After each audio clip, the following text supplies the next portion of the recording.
Et maintenant, c'est l'invité explosif.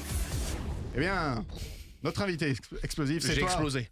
C'est David Koenig. Alors, avant de parler de la vie parisienne, ou presque, on va parler un petit peu de ton parcours. Oh là là. Oh là là. Alors, tu as d'abord intégré le cours Florent. C'est bien ça. Pardon, excusez-moi. C'est bien On ça. a perdu Oui, l'invité. tout à fait, tout à fait. Alors, qu'est-ce qui t'a poussé à te lancer dans le théâtre? Rien du tout, comme ça, par hasard. Que Par des hasard hasards. C'est Ah, que des hasards dans ma vie. Ta vie est un La hasard. vie est un long couloir de hasard. C'est beau, on dirait un film de Lelouch. Ouais, titre. Exactement. Non, je travaillais sur la Tour Eiffel à l'époque. Ah oui, raconte-nous ça. Rien à voir. Et je travaillais donc avec C'est une fou. apprentie comédienne qui prenait des cours aussi de théâtre et qui m'a dit mais tu devrais peut-être faire du théâtre. Je fais ah bon. Ouais. J'ai dit bon bah je vais aller prendre des cours de théâtre. Et puis en prenant des cours de théâtre, quelqu'un m'a dit tiens t'as une jolie voix, tu devrais peut-être chanter. Ah bah je vais aller chanter alors. Et t'as suivi une formation. Voilà. À l'ICOM. Voilà, l'ECOM, oui. Alors, qu'est-ce La que toute première année, c'est-à-dire il y a pratiquement 12 ans maintenant, 2004-2005, c'était la première année, c'était presque la première école aussi de comédie musicale. À l'époque, il n'y en avait pas, hein. Maintenant, il y en a plein. Donc voilà, avec Pierre-Yves Duchesne notamment. Et j'ai démarré comme ça en fait. D'accord. Donc, Mais j'ai fait une année et demie quoi, de cette école et après je suis parti directement sur les spectacles. J'ai directement commencé. Voilà. Je me mais suis t'aimais lancé. quand même le musical avant. Oui, Ou t'as ouais, voilà. découvert, Mais j'ai découvert le musical comme ça en fait, D'accord. avec lui, avec cette équipe, avec les coms, j'ai découvert le musical. Je connaissais pas du tout. Alors, j'ai lu que t'aurais aimé faire archéologue ou historien. Oui, c'est vrai. C'est Ah oui, vrai. j'ai c'est bossé, vrai. hein. Oui. Mais je suis d'ailleurs guide interprète national à la base. J'ai fait des études. Mais oui. Oui, j'ai pas l'air comme ça, mais je suis un peu intellectuel. Pas tous les jours, mais seulement 1 heure par jour. Parce que sinon, je suis fatigué après. Là, peut-être maintenant. Non, pas justement. là. Non, pas là. Non, non. avec nous, c'est. Non, là, c'est j'ai pas la. possible. Non, effectivement, archéologue, oui. Oui. Indiana Jones. Ah oui. Ah oui. Bah oui, évidemment. J'ai Lara toujours Croft. rêvé de porter le nom d'un chien. oui. Voilà. Et le Mais chien. oui, Indiana Jones, oui. Bon, ça m'a toujours fait rêver, oui. Alors, depuis 2006, tu as enchaîné les pièces, hein, Don Juan, L'Avare. Oui, alors j'ai fait du classique un petit peu, oui, grâce à Guillaume Beaujolais. Je le salue au passage, hein. Merci Guillaume. Bonjour Guillaume. Si tu nous écoutes. Voilà. C'est un nouveau, je pense.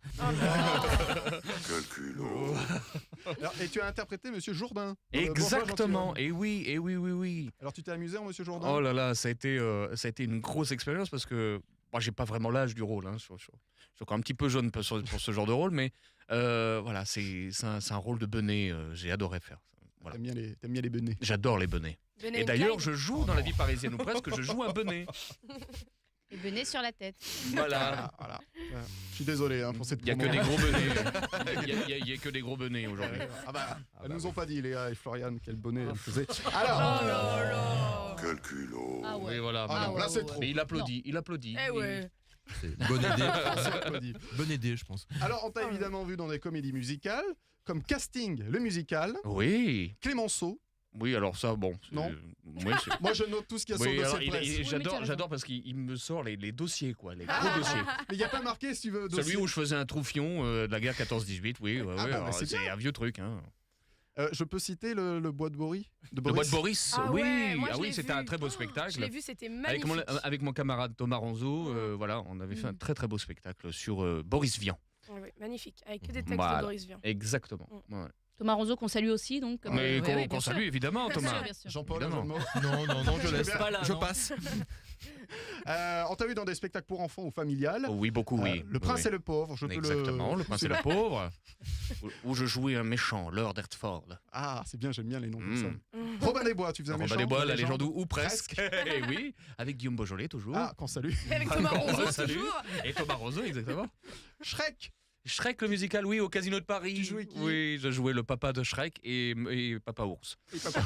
Voilà, mais Kid Manoir 2. Kid Manoir 2, exactement. Et récemment dans Hansel et Gretel. Hansel et Ouais. Gretel. Yeah. Alors, des reprises de prévues avec ces spectacles. Non, alors Hansel et Gretel, ça s'est terminé là, à ces vacances, là, les dernières vacances, ça s'est terminé. Et puis, voilà, bon, les spectacles pour enfants, j'adore ça parce que voilà, on s'amuse bien. Maintenant, j'essaye de développer ma compagnie un peu aussi. Voilà, surtout. Dans des opérettes. Voilà, alors des opérettes, alors pas que des opérettes, hein, j'essaye de diversifier un peu l'offre. Donc, moi, je suis très théâtre, donc j'ai envie de faire du théâtre aussi, beaucoup. Et donc, c'est pour ça que La vie parisienne ou presque est un mélange, un gros mélange. C'est vraiment.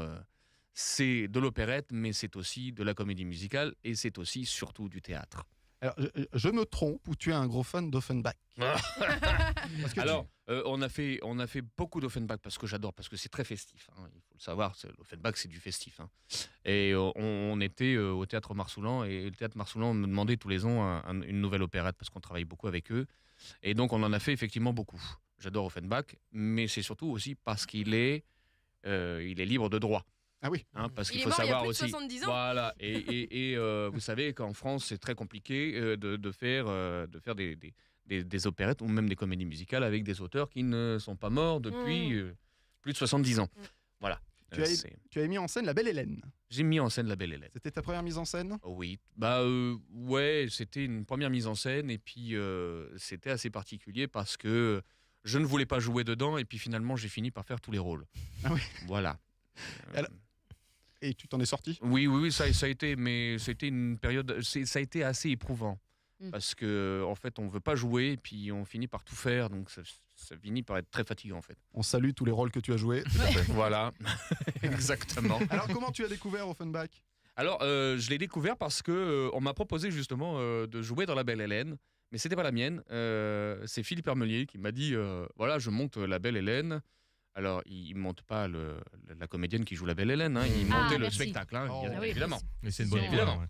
idée, ouais. Et il me dit voilà, j'ai un rôle pour toi. Je commençais un peu le lyrique à cette époque-là parce que j'aimais bien le lyrique, ça me faisait beaucoup rire de chanter en lyrique. Et puis voilà, et puis j'ai découvert ce truc et j'ai dit mais qu'est-ce que c'est que ces trucs, mais qu'est-ce que c'est que ces spectacles complètement n'importe quoi. Et ça t'a plu? Et ça m'a plu énormément. Alors, aujourd'hui, tu viens nous parler de La Vie parisienne ou presque. Ou presque. Alors, je te laisse, vas-y, fais le pitch. Je Alors, te laisse faire le pitch. Alors, La Vie parisienne ou presque, La Vie parisienne, tout le monde la connaît. Hein. La Vie parisienne, c'est un opéra bouffe de Jacques Offenbach. Donc voilà, qui a été quand même écrit il y a 150 ans. Hein. On a fêté les 150 ans là, au mois de décembre. C'est vraiment un des plus gros succès de Jacques Offenbach. Jacques Offenbach, pour la petite info, donc c'est 1818 ou 19, je ne sais plus, ou 20, 1880. Voilà, donc c'est la période Second Empire, surtout pour lui. C'est Second Empire. Voilà, et donc c'est un opéra bouffe. Opéra parce que c'est un vrai opéra. C'est-à-dire qu'il y a, c'est un livret d'opéra, et il y a beaucoup de monde sur scène. C'est bouffe parce que c'est une opérette. C'est-à-dire que c'est pas un opéra sérieux. Hein, on appelle les opéras seria, c'est les opéras sérieux. Et il y a les opéras bouffe. Les opéras bouffe, c'est les opéras bouffonnerie. Voilà.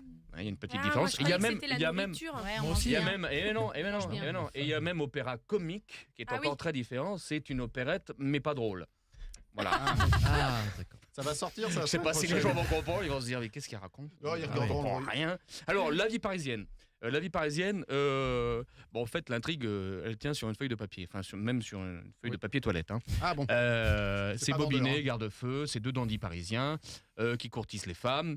Et voilà, c'est à peu près le propos pendant toute la pièce, c'est-à-dire qu'il y a un baron suédois qui arrive avec sa femme, et en gros, il y a garde-feu qui va se faire passer pour un guide, et qui va les emmener chez lui, et qui va leur faire croire qu'il les guide, et il va essayer, évidemment, de se faire la petite baronne suédoise. Le coquinou. Pendant que le petit baron suédois, lui, va aller essayer d'aller courir la demoiselle dans Paris. Voilà. Et en gros, c'est un peu ça le pitch. Et en gros, voilà, tout est bien qui finit bien, ça rigole, ça boit beaucoup, ça mange beaucoup. Bah, c'est Ah un bah, opéra C'est bouffe, c'est bah, un tu vois. opéra bouffe quand même. Tu vois. C'est mis en scène par Philippe Davila. Philippe Davila. Alors, comment tu as rencontré Et le Philippe Davila, les rois du monde. Il va me détester parce que, évidemment, il est très connu, surtout pour Roméo et Juliette, puisqu'il jouait dans Roméo et Juliette. Voilà. C'est dit, c'est fait, comme ça y est. Hop, on le salue. Est-ce qu'on peut remercier David de nous avoir mis cette chanson dans la tête? par contre Voilà. Parce super. que là, là, moi, je l'ai pour la soirée. Hein. Voilà, bah oui. Et alors, hier, on écoutait une version, d'ailleurs, c'était Les micro-ondes. J'ai beaucoup aimé. Oui, c'est les chansons plus bifléorées qui faisaient des versions un peu. Voilà. Philippe Davila, donc, qui est metteur en scène, comédien, chanteur, qui fait énormément de choses, qui est un je dirais un couteau suisse, même s'il est belge. Ah voilà. Voilà, il sait tout faire. Et là, en ce moment, il joue d'ailleurs dans Gutenberg, le musical. Si vous avez l'occasion d'aller le voir, c'est franchement extraordinaire. Oui, bah, C'est un off-Broadway. son partenaire, c'est celui qui nous a fait notre jingle. Voilà, Sébastien Seb Walter, Walter, qu'on salue exactement. aussi. Voilà. Oh, salut. Et donc, Philippe Davila a accepté alors qu'il déteste l'opérette. Ah. Et il faut le savoir. Ça peut faire un beau regard. Voilà, il détestait l'opérette et il m'a dit d'accord. Et j'ai pas trop C'est combien compris. Je me suis dit merde, bon, il veut quand même faire la mise en scène. J'ai pas trop compris. Donc voilà, Philippe Davila. Et puis nous avons en chorégraphie Emma Scherer, petite américaine qui joue dans New en ce moment, qui a fait pas mal de comédies musicales au Châtelet. Voilà. Et puis le directeur musical, il va être content. C'est Simon Legendre. On le salue au passage aussi. C'est Michel Drucker, cette émission. C'est ça, on salue tout le monde. Et salut. Formidable. Si tu me regardes, tu dois faire la tronche. Voilà, et qu'est-ce que je peux dire d'autre Qu'est-ce que tu veux que je te raconte Parce que il faut me poser des questions, Mais parce que non, mais moi j'arrive plus Mais là. quand l'invité parle, c'est que c'est bon signe. Hein. Oh là là. Alors comment tu as adapté? Comment on adapte Eh bien, Offenbach? T'as rajouté des textes? non, bah alors en fait, je connaissais très bien l'œuvre parce que je l'avais beaucoup joué dans une version un peu plus classique au Marsoulan, au théâtre Marsoulan. Et puis en fait, comme je connaissais très bien l'histoire, j'ai repris l'histoire. J'ai dit, on va pas faire l'histoire. Et donc j'ai pris l'histoire et puis j'ai complètement déstructuré le truc. Et j'ai enlevé énormément de choses parce qu'on coupe. On coupe parce que ça dure 2h30, 3 heures, ces opérettes. Donc on coupe. Et en fait, j'ai fait un truc très potache qui ressemble à la vie parisienne. Ça ressemble à la vie parisienne, mais finalement, on se dit que c'est pas vraiment la vie parisienne. Il y a les airs de la vie parisienne, il y a les personnages de la vie parisienne, mais c'est une histoire complètement nouvelle. Voilà. Bon, il faut venir le voir parce que je peux pas vraiment vous le décrire. C'est compliqué parce que sinon, il y a l'effet de surprise qui marche plus, bien évidemment aussi. Voilà. Et alors, tu as été aidé ou conseillé pour adapter? Pas du tout. Non. Ça, les conneries en général, ça vient tout seul. Ça vient tout seul. Oui. Alors moi, j'adore faire des adaptations où ça déconne, où ça parle dans tous les sens. En général, je prends le texte et je me dis jusqu'où on peut aller.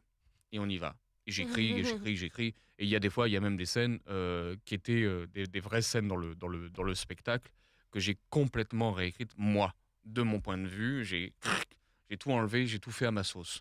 Voilà. Et donc, ce qui fait que c'est un gros mélange de livret originel par moment où il y a des petites phrases qui ressortent. Puis il y a surtout David Koenig. Il y a surtout David Koenig. Alors tu es également sur scène, il y a qui avec toi sur scène? Alors on est beaucoup parce que on est en double distribution. Donc il y a Simon Legendre au piano qui joue pour le coup un vrai rôle puisque pour une fois j'ai écrit un rôle de pianiste qui joue comédien. Voilà. Donc ça c'est une des premières fois qu'on le fait parce que vraiment voilà je voulais lui donner un rôle. Nous avons Clara Soares et Julie Lema pour La Baronne. Nous avons Grégory Jupin et Julien Salvia pour Garde-feu. Ah, Julien Salvia. Voilà, Fabrice Todaro. Salut. Je suis amoureuse. Nous avons Barbara Belletti et Dorothée Tivet donc pour le rôle de Metella. Et puis c'est tout. Puisque nous ne sommes que 4. Avec le pianiste 5. C'est ça que j'ai oublié de dire, c'est que c'est une adaptation un peu particulière parce que nous ne sommes que 4 pour tout faire. Et ça Tous les attaque, rôles. ça attaque le 25 mars. Voilà, exactement. À 20h30, Théâtre Paris Story, je ne connaissais pas ce théâtre. Alors oui, il est tout nouveau. Il est tout nouveau ce petit théâtre. Ça se trouve où? Alors Ça se situe où? ça se situe juste en face de l'Opéra Garnier, mais Bah, c'est bah. vraiment en face, c'est-à-dire sur le trottoir en face. Voilà. Et donc c'est entre le magasin Lint et Nespresso. Alors, c'est facile à trouver, c'est pas loin des Galeries Lafayette. Allez, on fait toutes les marques. Allez, c'est parti. Et donc voilà, c'est dans Sous-Sol. C'est un cinéma en fait qui passe un film sur Paris avec la voix de Jean Reno d'ailleurs en voix off.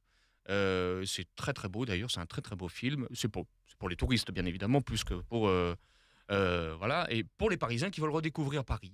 Voilà. C'est un très joli film de 50 minutes. Donc dans la journée, c'est cinéma. Et le soir, maintenant, ça va devenir théâtre. Voilà, à partir du 25 mars. Ah, c'est vraiment vous qui C'est cool. ouvrez le théâtre en fait. Oui, pratiquement. Alors, il y a un spectacle qui joue 2 jours avant, mais c'est pas un spectacle officiel du théâtre. D'accord. Ah, Ce c'est top spectacle-là. ça. Mais nous sommes le spectacle officiel du théâtre, Génial. La vie parisienne ou presque.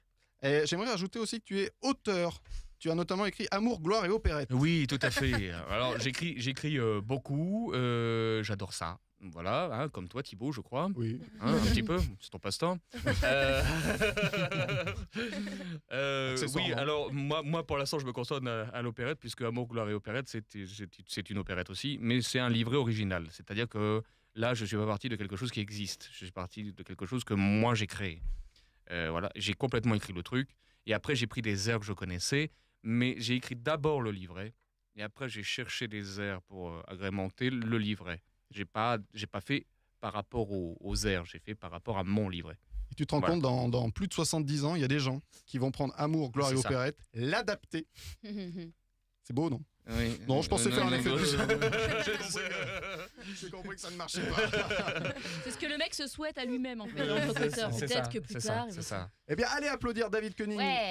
au Théâtre Paris Story, La vie parisienne ou presque, d'après Jacques Offenbach, mise en scène par Philippe Davila. Ou presque. Ou presque. Et alors maintenant le jeu, ça va être de dire ou presque tout le temps. Voilà, ça sera Voilà. un nouveau jeu ici. Voilà, Ok. je suis auteur ou presque. Je Nous, on m'appelle est, David Koenig ou presque. nous, on est Pantoufle chroniqueurs. ou presque. David Koenig est avec nous jusqu'à 19h. On le retrouve après Julien Lamassonne, l'art et la manière, toujours sur Japan FM.